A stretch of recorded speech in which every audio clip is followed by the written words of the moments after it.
Welcome, everyone. I'm Peter. I'm John. And we are the RV Geeks, and also we are the co-hosts and co-executive producers of the Discovery Channel and PBS television show, The RVers. I'd like to introduce everyone who's here with us today, and sitting alongside us here, as you expected, if you saw the publicity for this, is Don Wilson, the Xantrex application engineer. Don, could you say hi to everybody and just real quick, make sure your mic works and everybody can hear you. Hello and welcome. I'm glad to have you here. Where are you coming from, Don? Where are you located? I am in Elkhart, Indiana, the RV capital of the world. That is RV Central. Awesome. Right. Awesome. We're also joined, who I believe is sitting directly beneath us, Wesley Schuin, who's the product manager from Xantrex in charge of their solar program. Welcome, Wesley. Hi, guys. I'm excited to be here today.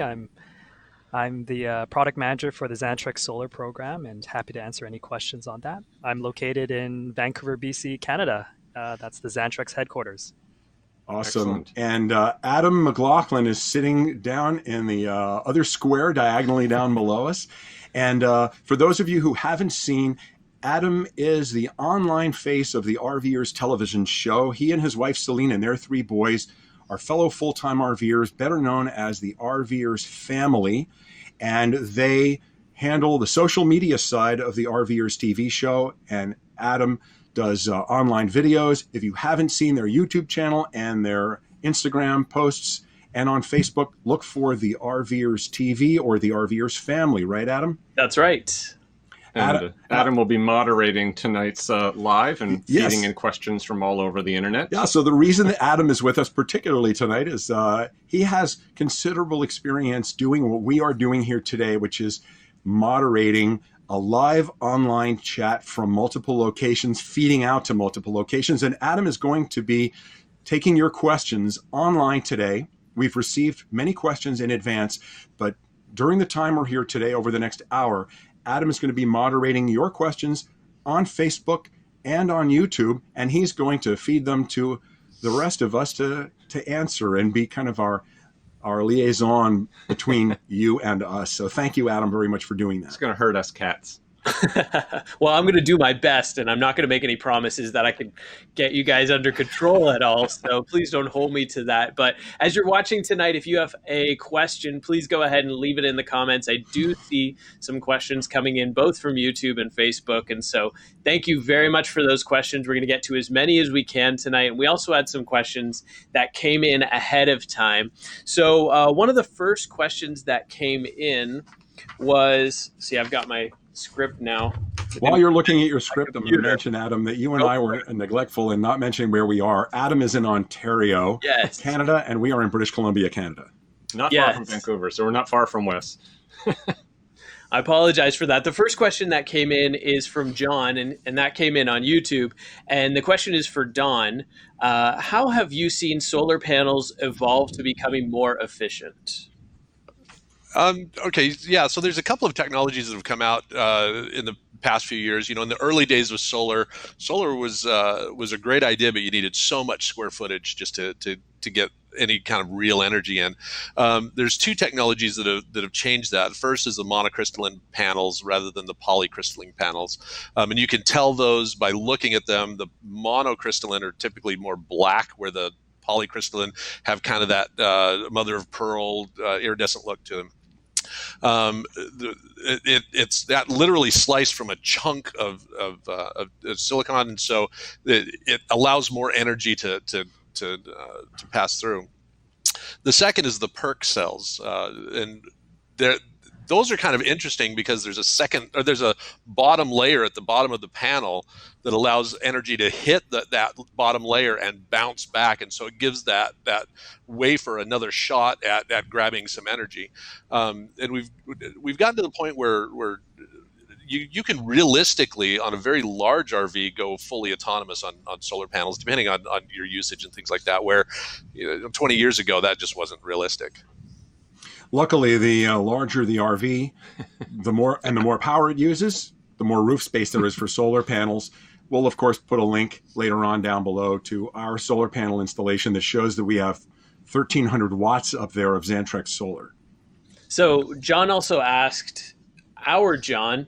How often do you clean the solar panels, and what kind of information do you get from the solar controllers and battery monitors?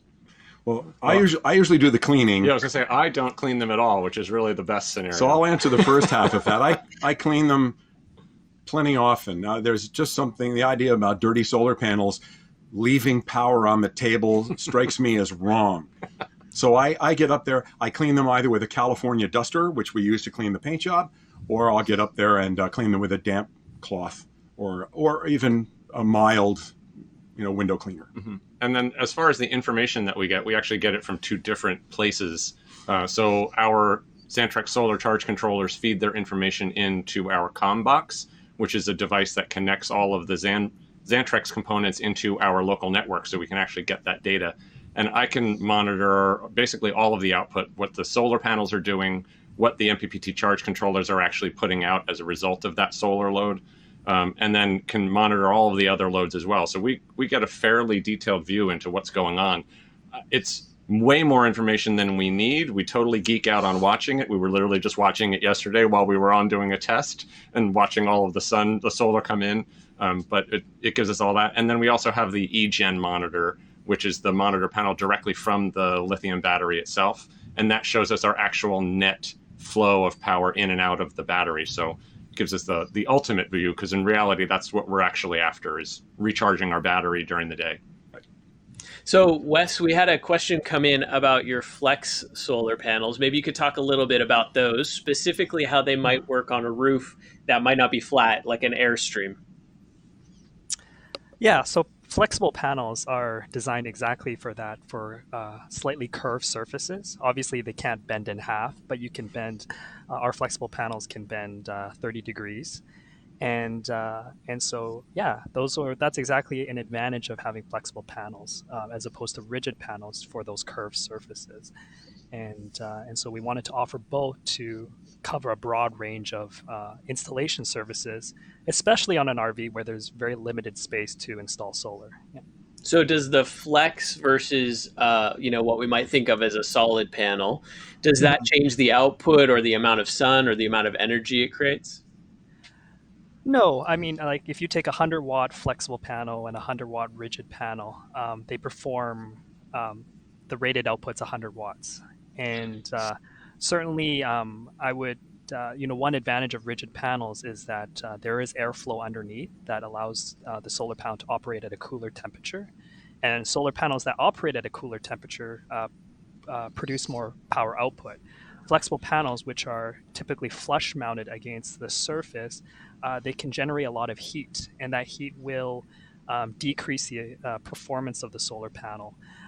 So it's a consideration, and it's one of those, again, pros and cons with flexible panels and your standard glass or rigid panels.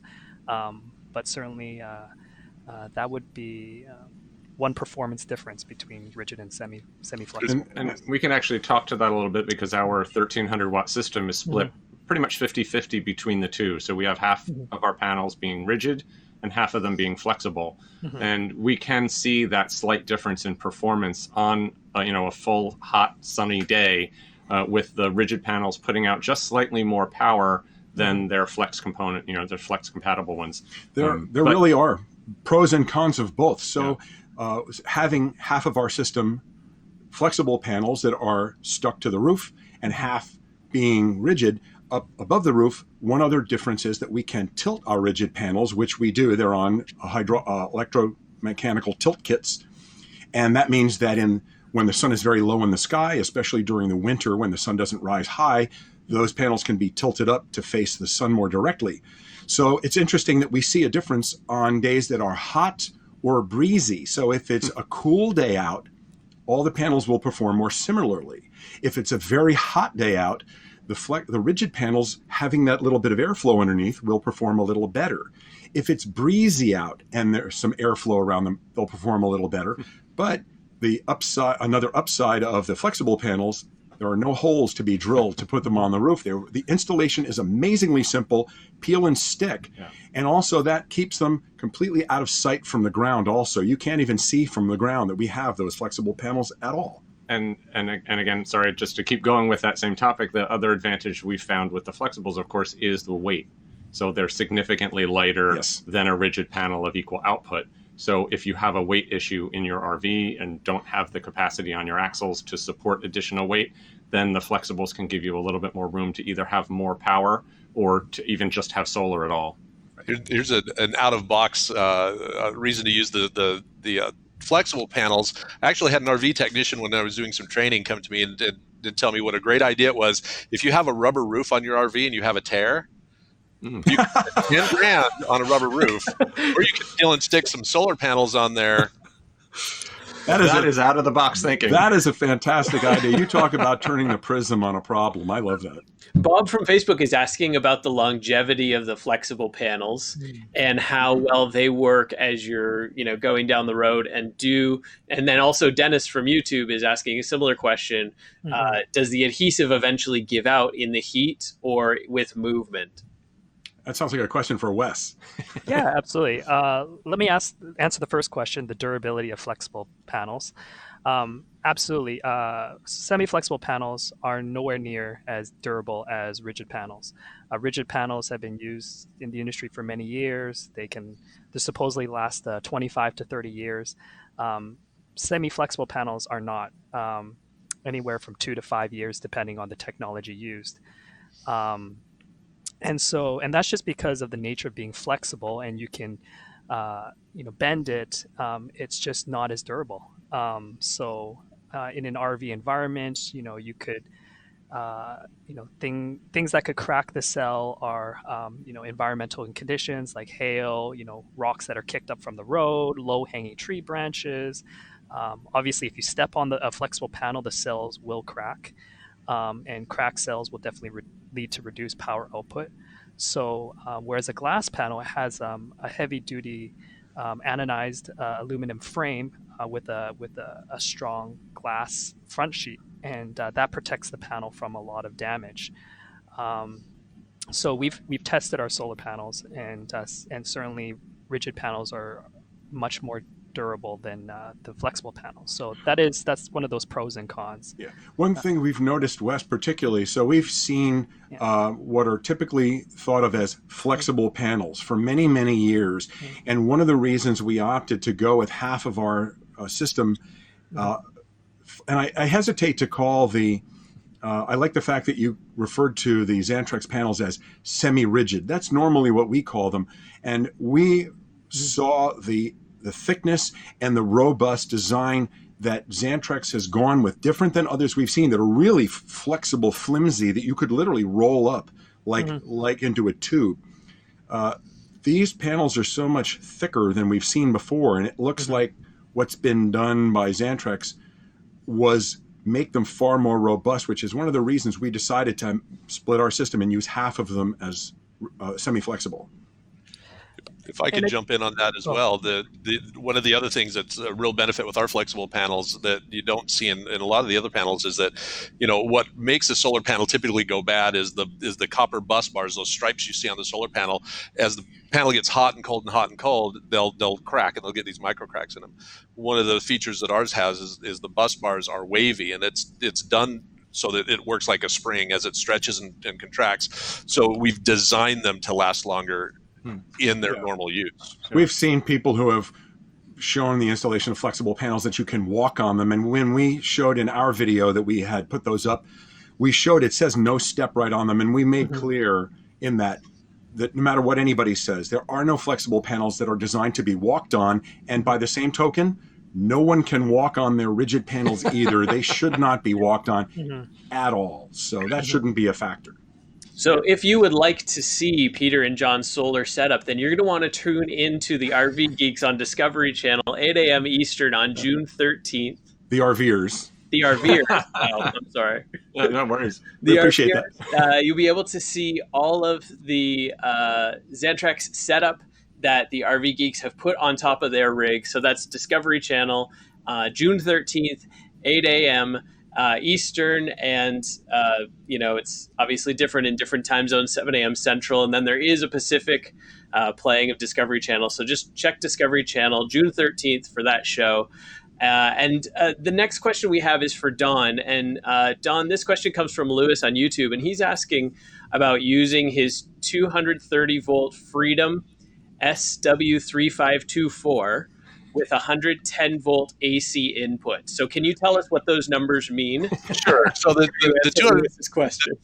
the 230 volt input is basically a European inverter. It's what we call our international inverter.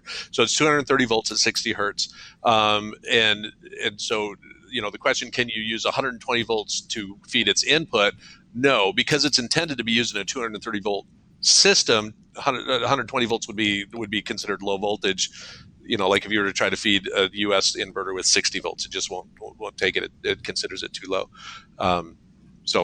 That one, we saw that and we're like, no. Well, Don, here's another question. This one comes from Chris on YouTube. And he says, much has been made about the MPPT charge controllers and the PWM charge controllers. What's the difference? Which one should I use? And a question from Adam, what do those things mean? Okay, so the PWM it stands for pulse width modulated, and what that means is, in fact, I have a graphic if I can use this. The solar panels typically put out about 19 volts.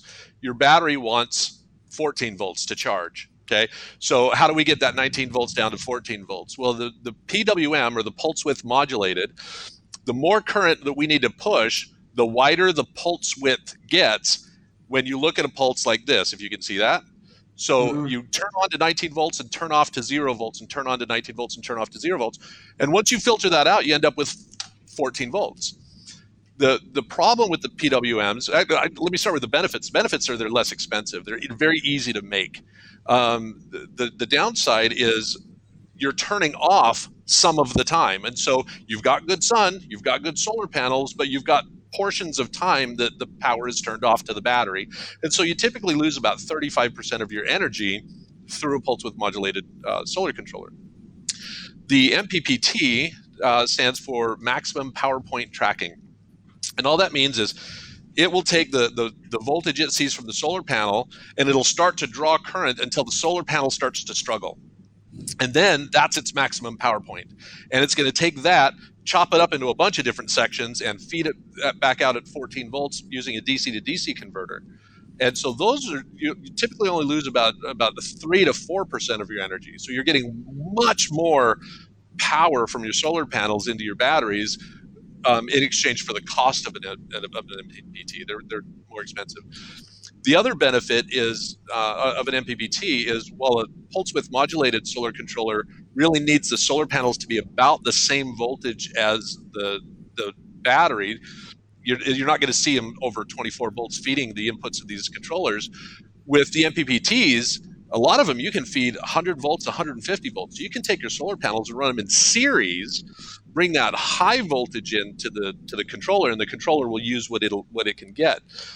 Two benefits to that is, one, your wire size can be much smaller, so you can get a lot more power because your current drops. You're raising the voltage, you're dropping the amperage, and amperage is what determines how big your wires are. The second is low angle sun. So if you have 19 volt solar panels and your 19 volts is going into your controller, and you're at a low angle, so your solar panels can only put out 8 volts each, your controller is not going to do anything with it. But if you're running in series and each panel is putting out 8 volts, now you can, if you've got 10 panels, you got 80 volts, and the MPPT can use that. You're still not getting a lot of current, but you're getting something. And so MPPTs, the downside is they're more expensive. The upside is you get a lot more actual power into your battery. And just from our standpoint, we have twin MPPT controllers, and I would say, Don and Wes, maybe you could just say yay or nay. It's a pretty standard thing that if you are building a high-end system, you are going to use MPPT, not PWM, correct? Yeah. And frankly, there's, one of the things that we talk about when we size solar panels is some people say, well, I want to go with 3 solar panels and I want to use a controller and I think the PWM is fine. Great, do that. And if later on down the road you say, I need more power, you have a choice to make. You can either add another panel and keep your controller and get that added energy, or upgrade your controller to an MPPT, keep your same panels and just rewire them in series, and you'll get an automatic boost that way. So a follow-up question to that is from Drew, and this question comes from the RVgeeks.com. Drew asks for Don about both those charge controllers. He has a medium-sized system of 600 to 700 watts made up of 4 or 5 panels. Which of those controllers would you suggest for that specific system? I'm always going to suggest the MPPT because I'm a power hungry guy. I want to get everything I can get. I don't like the idea that a piece of electronics is going to leave 35% of my energy out in the wind. So I would go with the MPPT. You know, if you went back 5-6 years, MPPTs were double or triple the cost of a PWM. Today it's about 50% premium, 70% premium, so the costs are narrowing. I would definitely go forward thinking and just drop in with the MPPT and get everything you can get. And one thing I would also chime in on that too, the part of the answer may be what your future plans are as well. So if you're planning on just sticking with the solar panels you have, that may be one decision. But if you have expectations that you're going to want to expand your system, now might be the time to get the larger, more capable MPPT charge controller. And so you're future-proofing your system for adding more panels later. There you go. So is there a way to check your solar panel output without a meter? Dick is asking on Facebook. Lick the terminals. 9-volt battery. No, don't do that. Don't do that. No, that's 19 volts out of there. That'll give you a good buzz. So, you know, there's all kinds of MacGyver ways to do things. So if I were looking for a way to test if my solar panel is putting out power, if you're dealing with a 100-watt solar panel, get an automotive light bulb, like a brake light bulb, and test it as a test light. 19 volts will power a brake light bulb without damaging the bulb, and if it lights up, your solar panel is putting out power. Perfect. There you go, Dick. There's your question. Sandy MacGyver answer, I should say. This question is from Stanley from YouTube for Peter and John. And Stanley says, please describe a system to keep my 24 DC and chassis battery charged via solar boondock, but I just want the batteries always charged when I'm not connected to shore power. Okay, so that would be a pretty small system that you would need for something like that, because basically you're just talking about keeping up with mostly parasitic drains if you're not actually boondocking and using power while you're out there, lights, your inverter. Yeah, you're primarily trickle charging the batteries. Now, lots of RVs come when it's very common, like this 43-foot motorhome that we have that we bought 15 years ago came with a solar panel. It's a 1-foot square panel that doesn't really do much of anything. It was designed to trickle charge. It lights a light up on the dash. Yeah, there's a red light on the exciting. dash that says it's getting power, and I think that's the amount of power it provides for that little red light.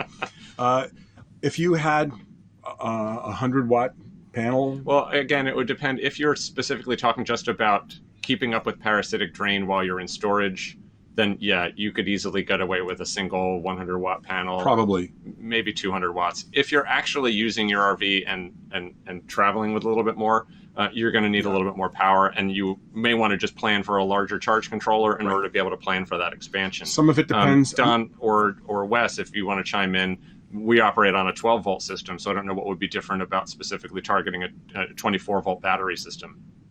The difficulty in the 24-volt battery system is you're going to want voltage into the solar controller to be higher than the voltage coming out. So you're going to end up with 3 panels in series at the minimum, using an MPPT or something like that to bring it down. But most people don't have 24-volt systems in general. No, but that 12 was the next question. Yeah, 12 is certainly much more common. But Right. I see that Stanley's saying he's got 2 24-volt DC. So in his case, he's going to need more.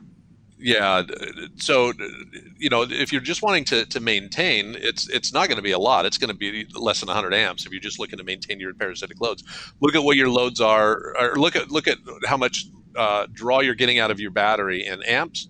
Multiply that by 24 to get your wattage, and then double that, and that's how many watts of solar panel you're going to need. And I say double it because the sun goes down, and you're going to get some losses and things like that. So, yeah, maybe I just can add to that.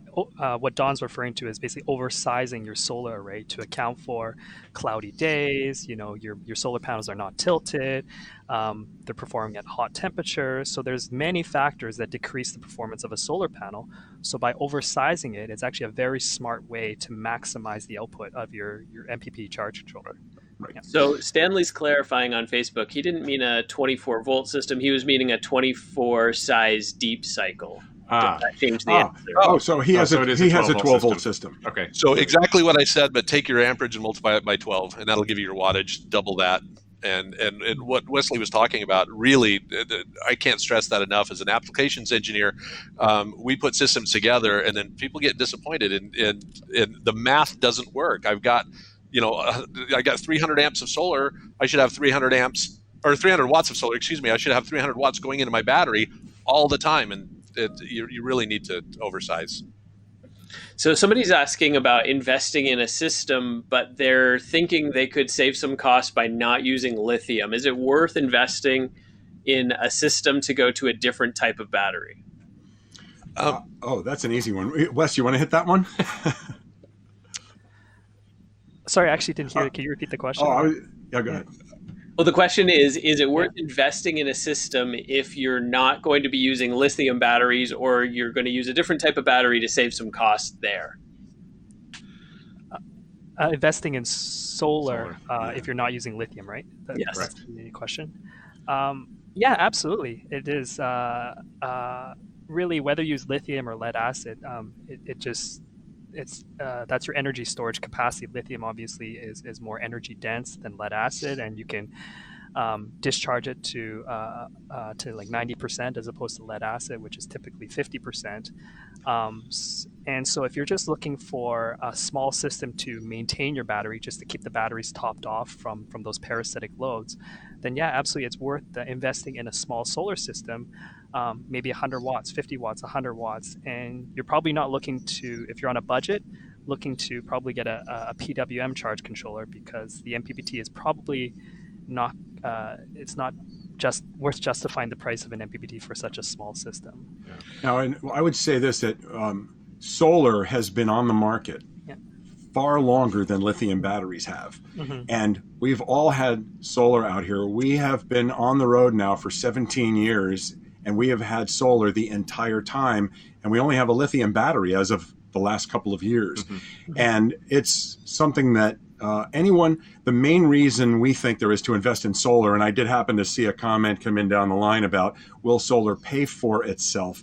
And we always tell people that solar is not a financial investment. It is a quality of life investment. Mm. And that if you're looking to spend X number of dollars on solar or batteries, and your question is, what is the calculation to determine when I will recoup my investment? You'll recoup your investment the very first day in quality of life by not running your generator so much. And will you get back the money you spent by saving it on paying for electricity or diesel or whatever to run your generator? Maybe not. Well, and again, that also goes into what is your RVing lifestyle like? So if you are a resort person and you like being plugged in and having a pool and a hot tub and all the amenities that come with being in a resort, then chances are you're never going to recoup your solar investment because you're never off the cord. So if you want to dry camp a lot and be out in the wilderness and not be paying for an RV park, maybe staying on BLM, then you can actually start looking at that as possibly being a cost-effective means of basically shifting your expenditure from paying to be in an RV park to paying for solar so that you don't have to be in an RV park. That's where the biggest savings comes in, really. If you want to look at faster money savings, it's not saving on the amount of fuel you'd burn to run your generator. It's saving. Although that's a factor. It is a factor. It's the biggest savings comes from being able to stay in free places off the grid. Mm-hmm. And that is one of the biggest misunderstandings about solar and large battery banks. We were in an RV resort for a few days over this past winter, and the person next to us, who was obviously set up there for the entire winter, saw our solar bank and said, I've been thinking about getting some solar and maybe getting myself some lithium batteries that I've heard a lot about. How much should I get? And we said, well, you're here in a luxury resort. Are you here for the whole winter? And he said, yep. Do it every year. And I said, do you do any boondocking? And he said, I've heard about that and thought about that before. Maybe I should try that. And we both said to him simultaneously, don't spend any money on solar or lithium. You don't need it. Save your money. And his wife, who was listening, and she's like, She was very happy. She was very happy. Because most of the time, John and I cost people money by telling them about great stuff. This time, we save them some money. Now, if you don't mind, I'd like to put it. I mean, I realize this is a solar forum, but if I can put the plug in for lithium, lithium is expensive. Lithium batteries are, but when you talk about how long lithium batteries last in cycles, typically 6,000 cycles, compare that to how long lead batteries last in cycles, which is usually 800 cycles globally, but in the RV industry, it's more like 500 cycles. You can get one lithium battery bank to outlast 5 banks of lead batteries. So lithium, in the cost of ownership, if you plan on keeping this system for a long time, is actually cheaper. It's just a harder check to write in the first place. Right. It's more upfront cost. And I'll not to dwell on this too long. I know we have a lot of questions, but very briefly, lithium versus AGM or flooded lead acid batteries is primarily a quality of life issue for everyone out there who, if you have the budget and you want high quality of life, I will tell you that we hear and have experienced battery anxiety. Battery anxiety. Every RVer knows, even boaters know about battery anxiety because you watch that level drop, and when you hit 50%, oh no, I got to run the generator. That vanishes. We don't think about it. It's really awesome. So I've got a few people who are asking, Richard's asking on YouTube, and we had a question that came in from Bud ahead of time on the rvgeeks.com. So a question for Wes and Don. Somebody is looking to build a very large system, but they don't have the budget to build it all up front, and they don't want to skimp on quality. So they want to get a high quality system, but they're going to have to do it over time. Are there certain pieces they can start with? What would you recommend as a minimum, as a starting point that they can add on later? Do you want to take that one, Wes? Punt. I could go on for 10 minutes. Yeah. I can start, and Don, feel free to jump in. Yeah, absolutely. Solar is not a cheap upfront investment, and you can, as the RV Geeks mentioned, you can, if you want to future-proof, you can start with the charge controller rather than having to replace your charge controller with a bigger one as you're expanding your system. So you can always add solar panels to your charge controller, but as opposed to adding solar panels and your charge controller is too small, and then you have to replace that charge controller with a bigger one. So definitely, I would start looking at maybe the charge controller first and start with a couple panels, and then be able to add panels as your system gets bigger, right? So that would be my recommendation for a start. Yeah, I would say the same thing. Start with your MPPT panels because they're easier to expand large, but yet they'll still work as a smaller system. But the other thing is always go with the latest and greatest technology of solar panels. You get the PERC cells, get the monocrystalline panels, because we're right now at the leading edge of that technology. If this is going to take you 3-4 years, you're still relevant. You're still getting the best stuff. That means you pay a little more because it's new and emerging technology, but I think in the long term you end up happier. Well, and I think as far as sizing it goes, we always recommend to people that actually one of the best small investments they can make prior to making a solar investment is to BMK. get some kind of a battery monitoring system like a Xantrex Link Pro or a Link Lite. Install that, put the shunt in line with your battery and your loads, and you can now start monitoring your actual power usage. So you can get a very accurate reading and a very accurate measurement instead of having to take some kind of a guesstimate saying, oh, well, I run my microwave for 10 minutes a day and that pulls this amount of power, and I run 4 lights that are this wattage, and all that kind of thing, where you're doing just a guesstimate on a napkin. A battery monitoring system like a Link Pro enables you to get a very accurate reading, and you know what your power usage is. And once you have that, then you can begin sizing your solar array in order to be replenishing that in a reasonable period of time. Yeah, one of the reasons that we needed as large a solar system as we have is for my hair dryer. Power hog. Yeah. So is that a polisher? Yes, it is. That's right. It generates a lot of heat. It was for the buffer. So a few people are asking now, can you elaborate a little bit more about how that battery monitor actually measures your usage? It's like a flow gauge, basically. Yeah. It goes in line in the system, and it measures all of the electrons that flow into and out of the battery. So it basically sees how much you use. And yeah, if you see them, the systems come with what's called a shunt, and it looks like a little metallic bridge with two terminals, one on each side. And you wire that in line with all of the ground cables coming back to the battery bank. So it may require a little bit of rewiring depending on how your battery bank is wired up. But you put that in line, and therefore it can now monitor the flow of all power in and out of the battery, and that's how it gives you a gauge. And it reports it to you. You can look at it as the total amp hours coming in and out of the battery, or you can actually just look at the percent state of charge. So it sort of flips the dime on it. Normally you think of how much power have I used. The battery monitoring kit like that would give you the availability of how much power is left. So one of the most used features of the battery monitor too is the time to empty.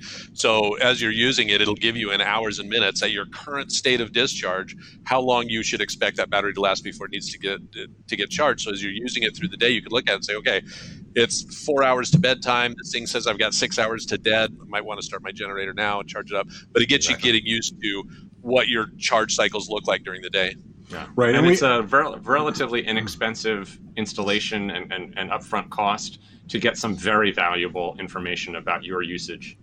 Right. And there are other ways to do that as well. There's a device that plugs into the wall that you can plug into a regular 120 volt outlet and plug in, and we have one up there. What's that called again? The kilowatt. That works for your 110 volt appliances. But again, the advantage of installing something like a Link Pro is it's managing all of the flow in and out of the battery. So whether you're pulling 12 volt power from your lights or your fan, or you're pulling 110 volt power from an inverter powering your microwave or your TV, all that power flows through it. So you get a total picture. Right. But you also, and as part of this entire boondocking, and again, for those who are not familiar with the term boondocking, that means camping out off the grid without being connected to utilities.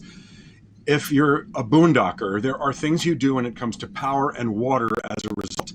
And one of those things that you do when it comes to power is you alter your practices. Like maybe you will tend to go to bed closer to when the sun goes down and get up closer to when the sun rises to avoid having to use your lights more.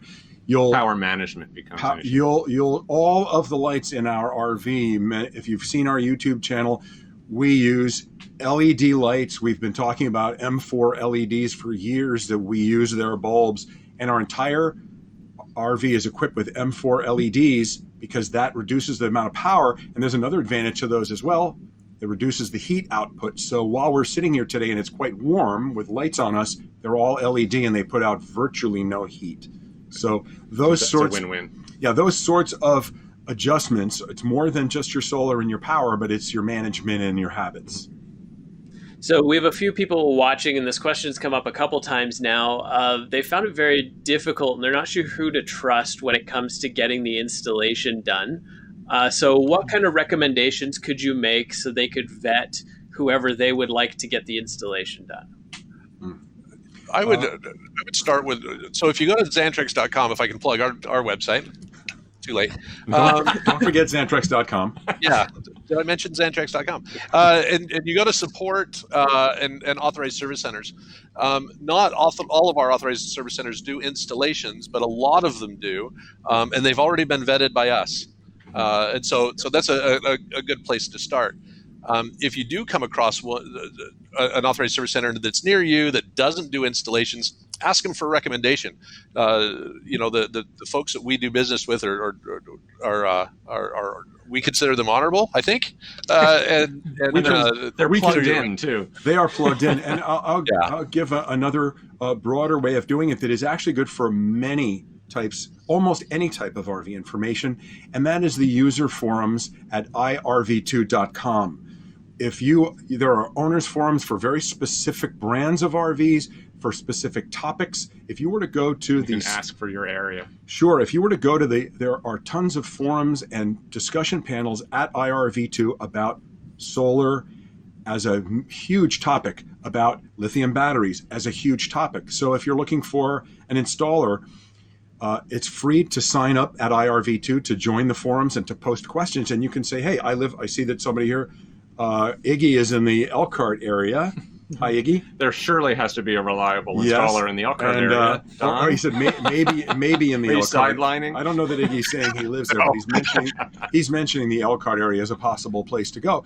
If you were to go in and post a question on the forums or look through the forums and say, I'm looking for a qualified, trusted solar installer in my area, whether it's the Pacific Northwest or Elkhart or Florida or At wherever least you get might be, feedback from people who may have had experience. and get references and testimonials from people who've actually used it, and get IRV2 Forums, great you can place use that to as go. the fallback if there's not a Xantrex authorized installer in your immediate area. Right. And there is one in Elkhart, by the way, or south of Elkhart. I figured. Within driving distance? Pretty close. Okay. I also want to mention that I think it's important to also use a good installer, because you're dealing with an electrical system. Solar is electric, and at higher voltages you can actually hurt yourself. And so you're definitely working with a qualified installer who understands how to wire things together and connect solar panels together. That also passes the risk of installation if anything goes wrong to them, as opposed to doing it yourself. Yep. And then you could easily hurt yourself if you don't. I'm glad you brought that up, Wes. So we are DIY guys. We do most of our work ourselves. We did our entire solar installation ourselves. That has a caveat to it. You have to have a confidence level in whatever area that you are working on. So as Wes said, there are risks involved. Even with a 12-volt system, you can get a shock if you're not comfortable working with electric power and have a particularly a good comfort level with that. You want to turn to a qualified installer, a professional, or you want to bring in someone to help you who does have confidence and competence in that area. Right. So we had an interesting question come in on YouTube, and that is somebody has a trailer that's currently equipped with solar, and they also have a van that they would like to equip with solar. Is there a way to use those two individual systems together when they're using the van to tow the trailer? Interesting. In other words, they want to have one set of panels that they can use on either one. No, I think they want to have panels on both. They have two individual systems. Is there a way to loop them together when they're close? So I'm assuming the van has a house battery bank that they're feeding with solar. So if we go off that assumption, the problem with joining the two, you can do it, but if you join them when they're at different states of charge, then one battery will end up dumping into the other one, and then they'll come up fairly evenly. You just want to make sure that whatever you use to connect the two can handle that current dump. You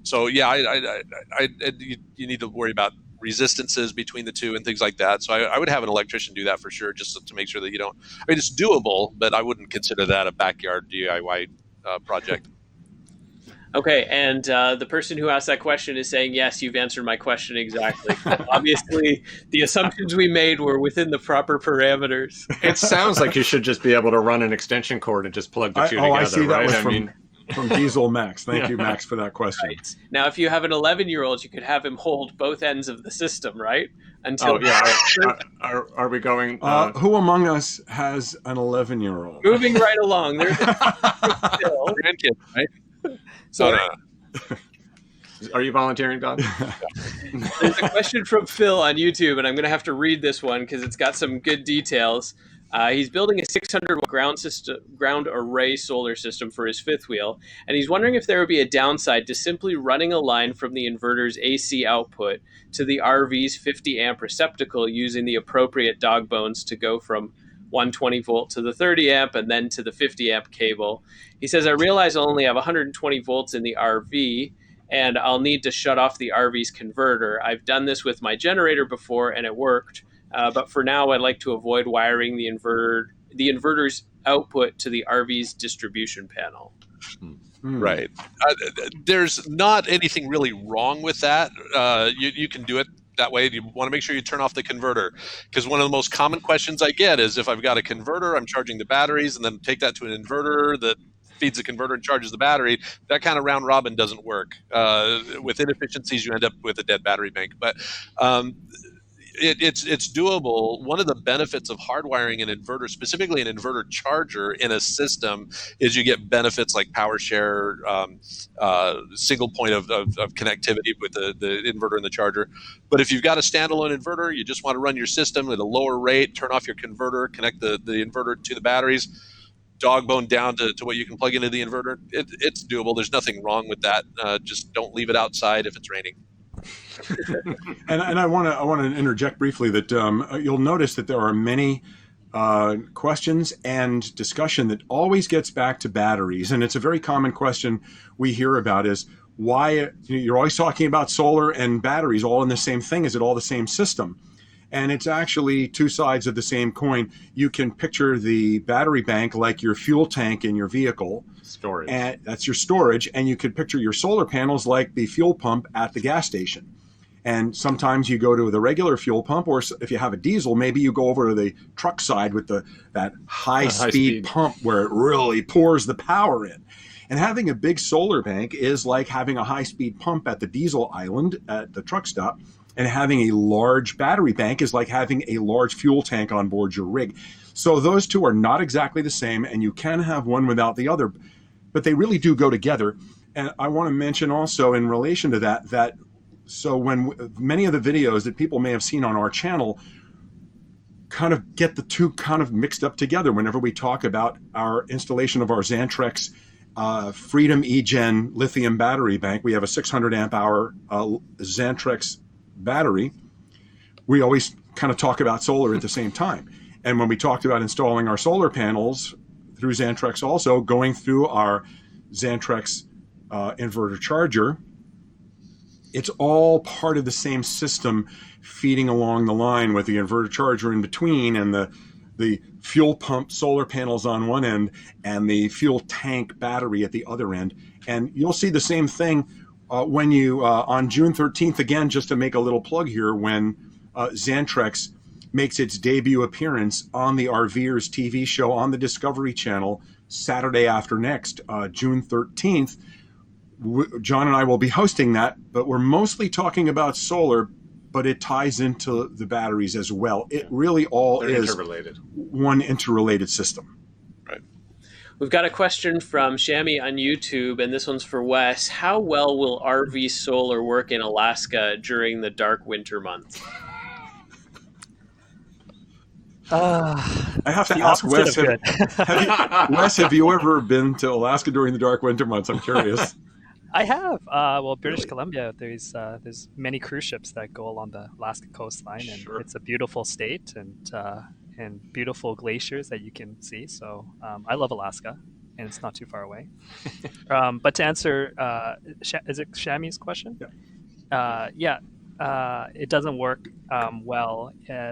Obviously, solar is highly dependent on your geographical location. If you're in very sunny states like California and Arizona, you'll have sun all year round, and you'll get solar all year round. But if you're in Alaska, there's very few months where you get many hours of peak solar, and certainly that has a major effect on the amount of solar panels that you need to compensate for the lack of sun.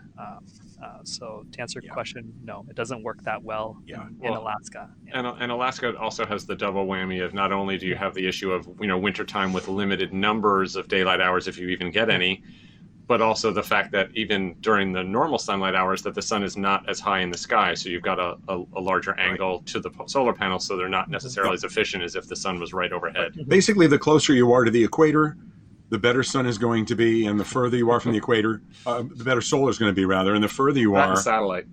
Yes, it's the same thing with satellite. We used to have an internet satellite dish, and when we would come to Canada, it was aiming down at the horizon instead of up into the sky.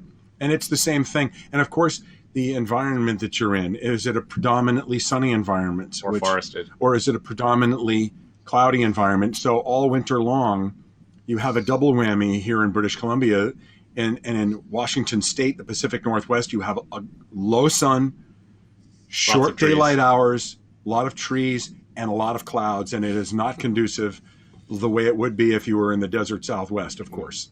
And Found them Chami on a balloon. is watching with us and Oh, great. says, thank you for being so honest, because we could have said, oh, yes, they're great. You should go buy some. But Shami, if you were, yes, they're great. Go buy a lot of them. is what Shami, the I'm answer really going ends up being. to be honest. We'll be honest with you the way I was to that gentleman who asked if he should buy solar panels and lithium batteries to stay at his RV resort all year round. The answer is no.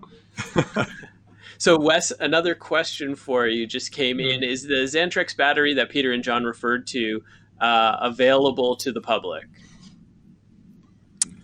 I believe that's right now the Xantrex lithium battery is only available to OEMs. And Don, do you want to add to that? Yeah, we're actually working with some of our authorized service centers to be able to do installations with the cell, just because lithium, you want to be careful, so you want to do it right. But it wouldn't. Keep in touch with us and call our tech support line. We can probably help get you connected to a battery with one of our service centers. Yes, as I say, one of the key things that we really appreciate about the way Xantrex has been approaching this with the lithium batteries is, again, there are a lot of drop-in replacement solutions out there, and they do work. They've got BMSs built into them, and they're very well engineered. But more often than not, there's more to it than just the replacement of the battery itself. Mm-hmm. So there's variables with your inverter charger and whether or not that can be programmed to work with lithium. Our RV has a unique system, a bird system that connects the alternator to the house batteries when we're driving, and that posed some challenges because of the differences in the charge profiles. So there are a lot of factors and variables involved, and so Xantrex is taking it cautiously as far as making this, available to the consumer public because of those factors. And if I can mention also that I see that Xiaomi said that she'd buy the panels, rather the battery, and have Xantrex do the installation. So some of that is going to depend on, as Wes and Don were talking about, authorized installers. So we did not install our own Xantrex Freedom eGen lithium battery. That was done by a company who is an authorized installer called Pacific Yacht Systems here in Vancouver, British Columbia. There are other authorized installers, and if you would like to have on a case-by-case a basis, Freedom eGen lithium battery, which we absolutely love and highly recommend, if you would like to have that installed in your RV, please use the Xantrex Facebook page to reach out to Xantrex, let them know you're interested, and they can connect you with an authorized installer if not in your area, in an area that you can go to. RV Geeks, James is asking on YouTube, it seems that switching to lithium batteries is a plus.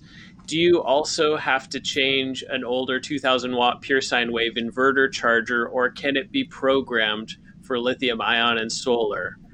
What about lead acid chassis batteries and charging? Yeah, it depends. Yeah, it depends. So if the older inverter charger, depending on how old it is, probably it's not going to treat that lithium battery very well.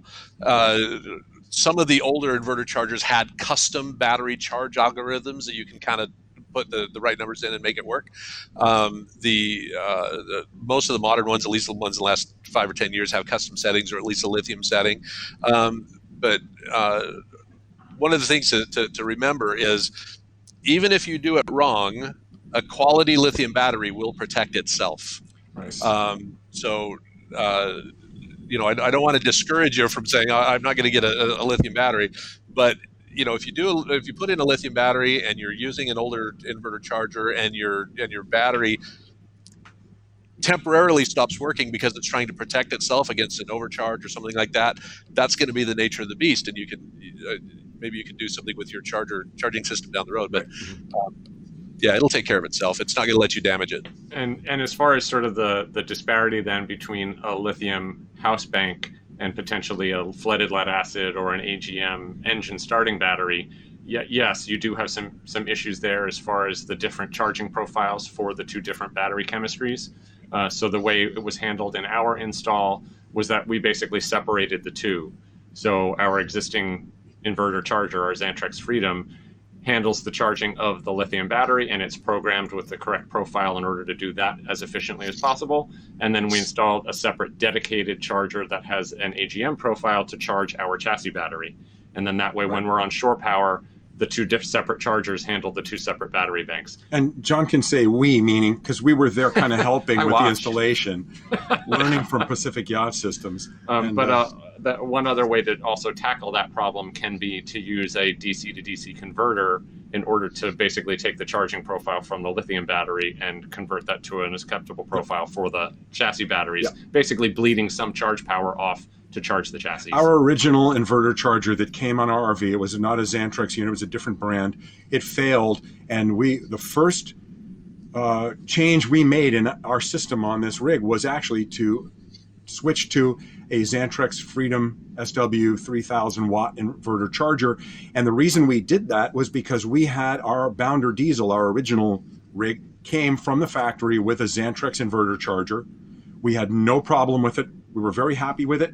Xantrex's reputation preceded itself, and we said, well, if we're going to put a new inverter charger in to replace a failed one, we're going to do that. And it turned out to be a good idea later on, because that was a couple of years prior to our installing our lithium battery.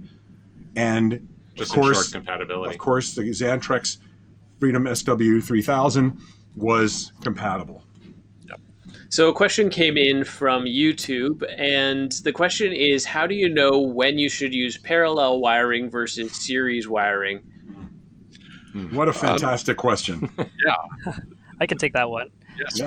Great. Yeah, that's a great question, and it's a question we get a lot, series or parallel. There's actually a third option. You can actually do a combination of both to get the benefits of both. I'm so glad you said that. To get the benefits of both series and parallel, because it's not like one particular configuration has all the advantages. So briefly, when you wire panels in series, your solar array voltage is higher. When you wire panels in parallel, your current rises. So it does the opposite effect.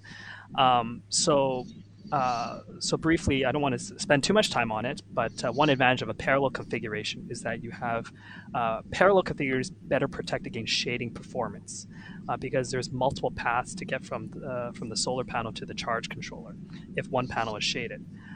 With a series configuration, Don kind of touched on that earlier, you get the advantages of being able to convert those higher voltages. You get you have smaller currents going through your solar array, which means you have smaller gauge wire that you can use, and smaller gauge wire, of course, is lower cost. Another consideration for series over parallel is that series tends to be simpler in the way that it's wired, whereas parallel tends to have more equipment, it's more complex in its wiring, and so series tends to be simpler and a lower cost system of install. And then, of course, probably the biggest factor to choose series or parallel is really the type of charge controller that you're going to use. So if you're using a PWM, I really only recommend using a parallel configurations to minimize those a high voltage in your solar array, and then minimizing those losses that Don touched on earlier. If you're using an MPPT, you can actually use all three: series, parallel, series, and a combination of both. But you really want to be shifting towards using series as much as possible for an MPPT to maximize efficiency. So there's a lot of factors. I can't really give you a black and white answer, but certainly that gives you some idea of when you should use series and when you should use parallel. Yeah, I think that Wes touched on so many of the important things.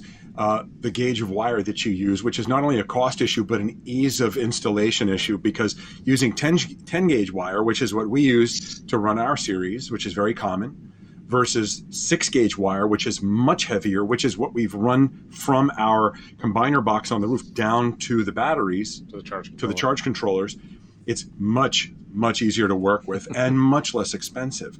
And I was so glad that you mentioned, Wes, series, parallel, combined, because that's exactly what we have done. Well, ours is a little bit of a Frankenstein, because typically you would, basically if you had 6 panels, you could do 2 in series, paralleled with a second pair in series, paralleled with a second pair in series, and effectively get some of the benefits of both scenarios. We've done something a little different. And then that would be feeding into your charge controller that way, so you can basically separate them out. Ours is paralleled further downstream. It's actually paralleled beyond the solar charge controllers, which is sort of cheating. But yeah, what we've done with ours is, because we've done something a little unusual, we have 2 completely different types of panels, And even though their output is about the same, our rigid panels put out 160 watts and our flex panels put out 165. Close enough that we could have put them all in line together and made one big series if we wanted to. Yeah, that is actually one of the nice features of the two different styles of panels that Xantrex offers, which is the fact that their charging characteristics, their output characteristics are very similar. Which means you can mix them without really causing a degradation. Voltages and amperages are very close. So what we've done is we've taken our 4 rigid Xantrex panels and wired them in series. And if you want to see a diagram of that, if you go to our YouTube channel and go to our fairly recent, the Ultimate Solar System, the Ultimate Solar Panel System, which is on our channel, you'll see that John did a fairly extensive walkthrough of how our system is set up. And there's a diagram in there that explained the series, where you basically take the positive lead from each panel and lead it to the negative side of the other panel. It's like daisy chaining them You together. daisy chain them all together in one big loop. Effectively creating one giant solar panel. Right, so we took all of the rigid panels and put them plus to minus, plus to minus, plus to minus, and made a loop. And then we did the same thing with the flexible panels, and then put those together in parallel down at the solar controllers. We went into each individual solar controller as one series and another series, and then the two lead independently into the system. So we basically have two separate We like to call it a series parallel. We call it series parallel, but it's a little different than standard. But it gives us the advantage that then each of the panels, because some of them are flat and some of them are tilted on occasion, it gives the charge controllers the ability to optimize their configuration. The MPPT can optimize for the conditions of each array, and so it makes it more efficient.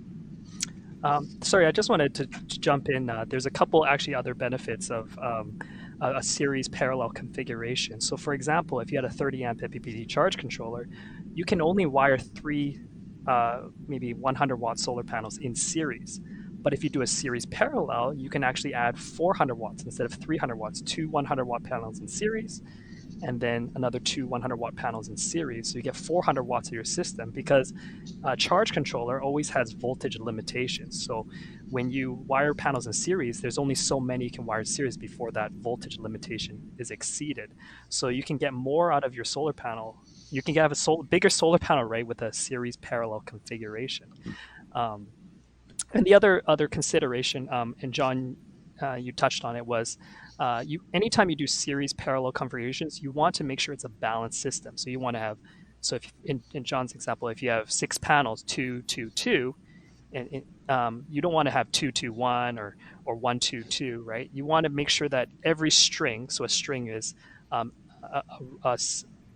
number of solar panels wired in series, is called a string.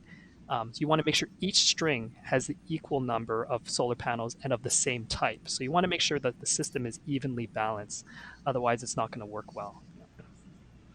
We had a question come in for Don, and this is from Vit, and he left this question on the RVGeeks.com. He says, we have a diesel pusher with 3 house batteries and no real space for more, a modified sine wave inverter, and no solar. We installed a residential fridge a couple years ago and would like to upgrade to a true sine wave inverter, add some solar, mostly for the fridge, and improve the house battery capacity. I'd like to hire someone to engineer and install a system. Do you have any suggestions in Texas or Houston or Gulf Coast area? Yeah, I would recommend you to do what we said earlier. If you go to Xantrex, in fact, if I look at it, you go to contacts, authorized service centers. If I click the South area, I have one in Houston and one in Lewisville, Texas. So, just see who we've already kind of recommended to work with. Some do installations, some don't. All of them deal with our products, but give them a call, see what if they do. If they don't, they know somebody who does. Yeah. So. Great. This last question that we had before the show, so if anybody has any other questions, we've got a few more happening in the comments live. So leave your question now in the comments. Now's the time. We had one more that came in before the show. This one's for Wes. Ravel on the RVGeeks.com says, we're looking at a newer fifth wheel with a residential style refrigerator. We do boondock periodically for 3 to 5 days at a time. I don't think the batteries will last that long, so solar appears to be a good option. And some newer RVs have a solar connector on the side, which I assume is for purpose of charging the batteries. What options do I have without mounting solar panels on the roof for a few times a year that we boondock? That's a great question. The answer to that is portable kits. Portable kits. There's a lot of RVs out there that have this a pre-wired for solar automobile SAE sidewall port, and so that allows for easy plug-and-play connection for portable kits to. So a portable case is like a briefcase that opens and folds into a solar panel, and then the advantage of a portable kit as opposed to installing a solar panel mounted on your roof is, for one thing, there's no installation involved and you just plug and play. And the other advantage is if you really want to park your RV in the shade and keep it cool, and rather than you can still get solar charging by running a portable kit in the sunny part next to the tree, for example. And so that you can still get solar power and charge your batteries while keeping your RV cool inside the shade. So portable kits have its place. The downside with portable kits is obviously it's limited in its size. They come in typically 100 watts, maybe 160, maybe a little bit bigger. So you're not going to generate a ton of power and a ton of to charge your batteries, but you'll generate something, and maybe that's enough to top off your batteries and maintain it. So there's definitely, I think portable kits would be the answer to your question. So is it possible that portable kits have enough substantial power to run a residential refrigerator, or is it just slowing the drain on the battery? I think slowing the drain, yeah. So it's not going to, residential refrigerator would probably consume more power than your solar panel could generate. It will depend on the size of the refrigerator. We definitely had that experience as well. So we went from an RV refrigerator to a residential refrigerator, and it is, that's true. Yeah. Without a doubt, the single largest power consumer on our RV. Yeah. I have to say that we really do love having a residential refrigerator. There are many benefits. It keeps the ice cream frozen hard. You don't need to defrost. That's the most important thing. Of course. Everyone worries about the hardness of their ice cream. It doesn't need defrosting. It's large and can fit lots of stuff in it. However, if we were hardcore, serious, ultimate boondockers who wanted to make the ultimate boondocking rig, residential refrigerators are not as compatible with that. No. It's a fact. So we have a fairly large one. It's a 17 cubic foot. So we, prior to our current 1,300 watts of Xantrex system, we had a much smaller system with just a standard 4 battery. We had 4 AGM batteries, 6 volt deep cycle series parallel battery arrangement, and with only 375 watts of solar on the roof, tiltable even, it would have a hard time, keeping us up. It had to be very sunny, very continuously for it to keep ahead of the power demand for the refrigerator. And that's not accounting for any other power we may want to consume. So water pump, furnace blower, vent fans, whatever. So it definitely was not. We ended up having to run our generator every other day, maybe every third day, depending on the weather pattern. And now we hardly run it at all. Yeah, exactly. As long as it's sunny out. It sounds like from their description, they may run into the problem that their batteries may not be they have enough capacity to store enough power to even keep that refrigerator running overnight successfully, let alone have enough then solar to replenish that during the course of the day. So maybe an issue. And I see we're over our allotted hour, but I hope that since lots of people are still here, we can hang a few more minutes. But as we're starting to wind down, I just want to mention a couple of things I just happened to notice in the chat. Somebody asked if we wish that all of our panels were tiltable.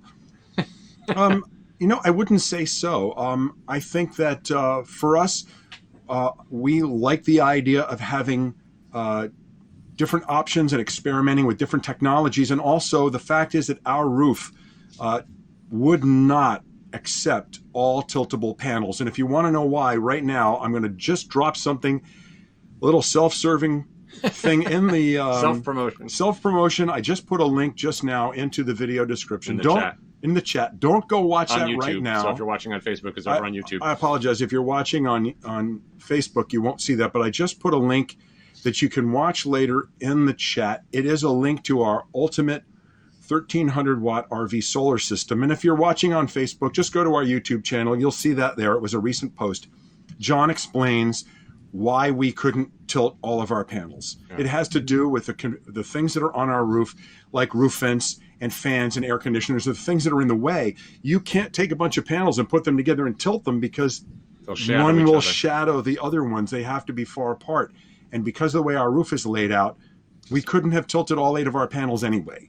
And that's why we decided to go with the flexibles, and it made a lot of sense for us. And we've actually been appreciating the opportunity to sort of compare the two different technologies as well. So the rigid, typical standard glass panels compared to the, semi-rigid flexible panels, we do see differences in their performance. So the semi-rigid panels actually perform better in low light and low light angle conditions than the glass panels do. And so we are seeing that, in those situations later in the afternoon when if the panels are not tilted, if we're not facing the correct direction to tilt them to face the sun, then we're actually getting better output from the flexible panels.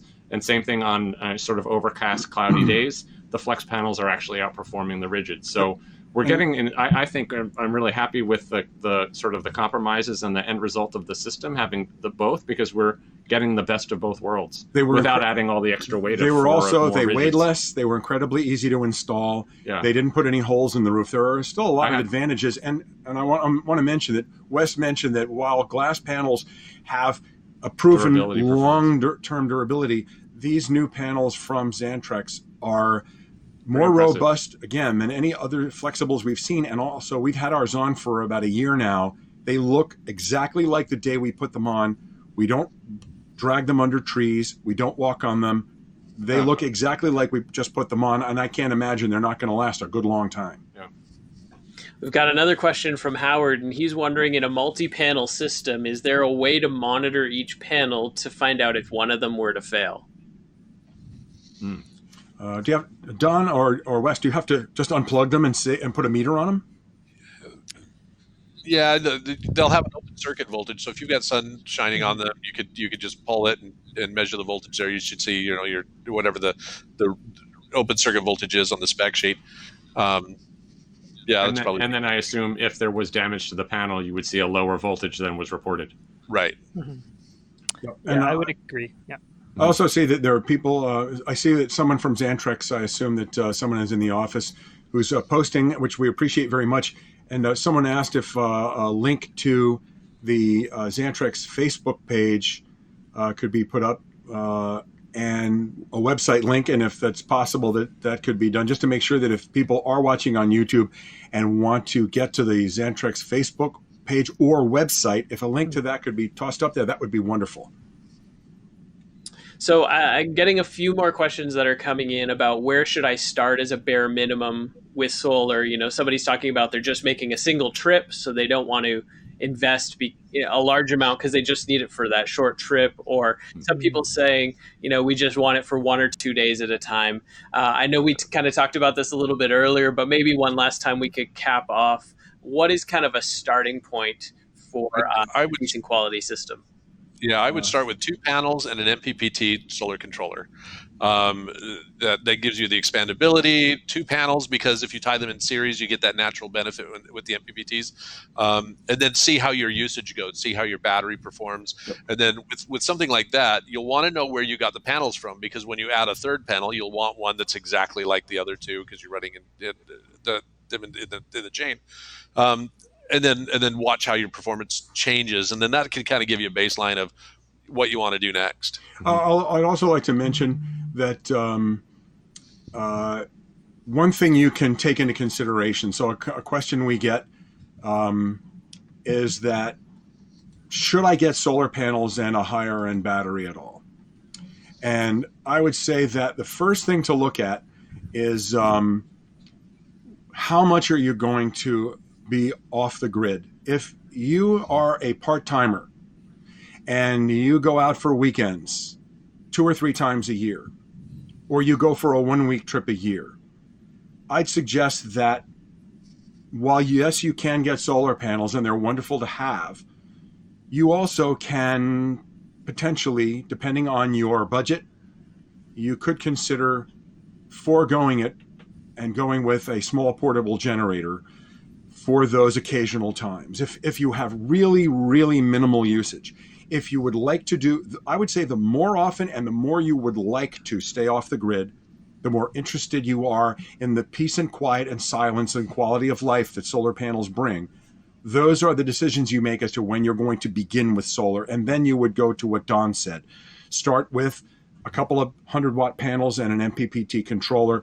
Make sure it's expandable and go from there. Or even possibly, again, what we were talking about earlier when Wes was talking about the portable kits. So it could depend on your RV. If you already have the port available on the side for plugging in a solar array, it may be easiest for you to start with a portable and not have to have the expense of an installation and a bigger arrangement. But again, it's going to depend on your needs and your travel style. Well, that is all the questions that have come in from YouTube and Facebook, and we also answered plenty of questions that came in ahead of time. Guys, any thoughts that we didn't touch on or anything that you think might be valuable to our viewers tonight? I'm going to toss one out there real quick. This is a purely promotional plug for anyone who came late. If you've come in from some of the publicity that's been out in like RV Business or the Xantrex Facebook page, and you haven't visited the RV Geeks YouTube channel, we encourage you to do so. John and I have been full-time RVers for 17 years last month, and we have been making videos since 2011, primarily around DIY, how-to. We feature all sorts of tips on how to use and maintain your systems, how to deal with all sorts of things, to install and repair and upgrade. We talk about many high quality products that we personally use and love. And also, in case you're not aware of it, John and I are the co-hosts and co-executive producers of a TV show called The RVers that airs on the Discovery Channel and PBS, iTunes, Google Play. Where else is it, Adam? Roads TV. Fun Roads TV and other streaming services. The show is currently in its second season on Discovery. And since you're here interested in solar, I'm excited to mention again that on June 13th, episode 4 of season 2 is going to air on the Discovery Channel at 8 o'clock Eastern and Pacific, 7 a.m. Central, 9 a.m. Mountain Time on the Discovery Channel, where John and I will talk about our new 1,300-watt Xantrex solar system. I say new, it's about a year old now. Still new to us. New to us. And we will be at the Xantrex facility talking more about this. That is going to air on Discovery, again, Saturday morning, June 13th, episode 4. So we hope you can be there. And Adam, again, who was with us, if you missed it in the beginning, is the host of the online face of the RVers TV on Facebook and their YouTube channel. And Adam and his wife and their 3 boys travel full-time in their travel trailer. If you want to see how they're doing an incredible job on renovating their brand new, to them, what year is it, Adam? Your new travel trailer? Upgraded from a 2002, right? No, from a 1992. Excuse me, I got the wrong 2 there. What was I thinking? You missed a decade or 2 there. Yeah, so Adam and his family are online. You can see behind the scenes things on the RVers TV channel and their Facebook page. And also, of course, Xantrex's channel on YouTube has behind the scenes things with John and myself where we talk about our system and many other informative videos. Lots of Tech Doctor content from John. Yes. Well, that's what I was going to end with, a plug for the Tech Doctor. That's where I got my alter ego's name. If you go to the Xantrex website, go to I think it's support and then Tech Doctor. There's a series of articles and videos. There's 2 rules we follow in the Tech Doctor program. First, we cover the technical subjects without talking technical. We try to make it easy to understand for the layman. The second thing is we don't talk about Xantrex product. This isn't something to try to sell you something that we make. It's just good, honest information. We've got troubleshooting tips. We've got different sources of power and what they mean, the differences between modified sine wave, true sine wave inverters and things like that. So check those out. And if you go to the video channel, which is on our YouTube channel, a lot of those videos have been dubbed in Spanish and French too. So. Excellent. Well, I want to thank everyone, and I particularly want to thank Wes and Adam for coming in a little bit at the last minute. We were speaking with Wes, and him being the product manager for Xantrex Solar, we felt that having Wesley here would be extremely beneficial. And Wesley, I want to thank you for adding all that you have. And Don, of course, thank you for being here with us again. And Adam, out of the blue, coming in to help host and curate questions for us. Thank you so much. And of course, we want to thank everybody who participated both before the live, leaving us questions, and hopefully we were able to answer those for you. And all of you who participated live with us this evening, and all of the questions you fed in, thank you so much. If we didn't get to your question, please feel free to leave it as a comment on either YouTube or on Facebook. So either on Xantrex's Facebook post about this video or on YouTube where we posted about this, and we will do our best to try and get an answer for you as quickly as we can. And thank you all out there for joining us tonight. Yes. Everyone stay safe. We hope to see you on the road this summer. Adam, if we haven't left anything out. No, I think it's time for us all to say goodnight. Excellent. Thank you so much.